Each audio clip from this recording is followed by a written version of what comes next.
Hi guys, welcome to the channel. In today's video, I'm going to show you how you can change your name on Pinterest. Before getting into this video, must subscribe to our YouTube channel and click on the bell icon.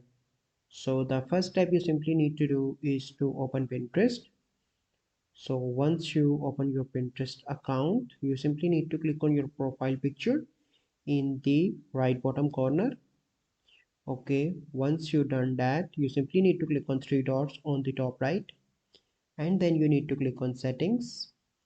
Once you are on the settings page, so it will take a little bit time to load, and after that you need to click on public information, public profile, and here you can see your name. Click on that and you can change that. Once you change that, you simply need to click on done on the top right.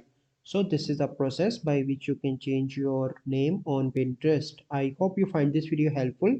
If you find this video helpful, must like this video, subscribe to our YouTube channel for future videos. We'll see you in the next video. Thank you. Have a good day.